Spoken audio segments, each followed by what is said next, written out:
Taklah teruk sangat, saya cuma disepak dan dipukul di bahagian kepala. Waktu Encik Syaf terpilih untuk mengikuti misi ini, apa perasaan Encik Syaf? Pertama sekali memang saya teruja, tak sangka secepat itu. Sebab sebelum ni ada juga seruan untuk saya join Global Sumut Flotilla. Jadi perasaan tu teruja, dalam masa yang sama takut, tapi bersemangat sebab kita tahu kalau suara-suara wartawan dari Gaza itu dimatikan dengan mereka membunuh banyak wartawan di sana. Jadi ada keperluan untuk kami wartawan-wartawan di seluruh dunia menceritakan realiti sebenar apa yang berlaku. Kerana naratif yang dibawa oleh rejim Zionis ini naratif yang jahat. Mereka nak tunjukkan kepada dunia bahawa mereka berkelakuan baik. Macam mana aktivis-aktivis yang begini termasuk Encik Syaf sendiri dapat motivasi untuk teruskan juga misi ini? Ini satu perkara yang saya perlu highlight Naim, kerana mungkin ramai beranggapan bahawa isu ini adalah isu melibatkan agama semata-mata. Di Palestin ada juga mereka yang menganut agama Kristian turut diperlakukan dengan kejam oleh rejim Zionis ini. Jadi sudah tiba masanya untuk masyarakat di Malaysia membuka mata untuk membawa semangat yang sama bersama dengan aktivis-aktivis di atas kapal. Semangat itu yang saya warisi sepanjang dalam kapal itu dengan sokongan Dr. Fauziah dan lain-lain inilah. Boleh tak Encik Syaf kongsikan sedikit apa perkara yang paling kejam yang tentera Zionis ni lakukan kepada Encik Syaf sendiri? Dengan saya secara fizikalnya taklah teruk sangat, saya cuma disepak dan dipukul di bahagian kepala. Seterusnya kalau nak diikutkan mental dan verbal abuse lah, itu yang berlaku. Saya nak buang air sebenarnya Naim, tentu, tapi saya tak diberi kebenaran untuk ketandas. Malah tangan saya diikat,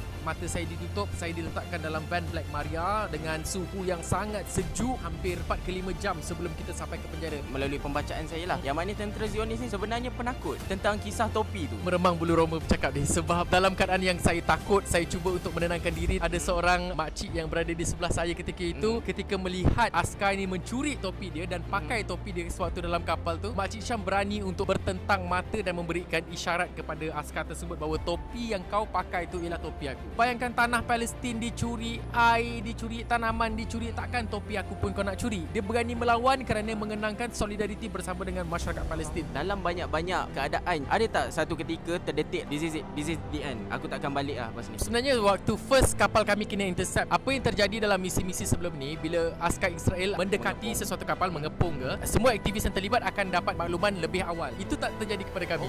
Kami dipanggil untuk melakukan drill atau pelatihan kecemasan pada jam 5 pagi. Less than 10 minutes dapat pengumuman lagi satu mengatakan askar Israel dah sampai. Tentu kita dah nampak dah 2 helikopter datang dan satu lagi helikopter berada di atas kepala. Saat tu Naim, saya cakap dengan Naim, saya cuba untuk bertenang, saya mengucap berselawat dan juga saya baca ayatul kursi. Tapi dalam hati saya ketika itu macam saya fikir dah, tak apalah, ya Allah, kalau inilah masanya, ambillah nyawa aku dan aku redha. Tapi alhamdulillah Allah dia panjangkan umur saya lagi untuk mencuba lagi misi di masa akan datang, insya-Allah. Dari segi peranan kerajaan pula, saya nak tahu peranan kerajaan sebelum, semasa dan selepas. Ini saya sebab sikitlah kalau nak cerita, sebab kita tahu ramai aktivis-aktivis yang menyertai misi ini, mereka tak dapat sokongan daripada pemimpin negara mereka. So sewaktu berada di atas kapal, saat yang paling mengejutkan dan saat paling manis sebenarnya ketika kami berada bersama dengan delegasi lain. Saya menerima panggilan telefon secara peribadi dari Yang Amat Berhormat Perdana Menteri Datuk Seri Anwar Ibrahim. Satu momen yang luar biasa yang memboostkan semangat kami lagi untuk terus berjuang. Itu dah melihat kepada satu bukti bahawa kepimpinan kita menyokong misi tersebut. Delegasi Malaysia antara yang dihormati kerana satu ialah 2 wanita dalam delegasi kami merupakan antara orang penting dalam misi tersebut, dan yang keduanya ialah disebabkan oleh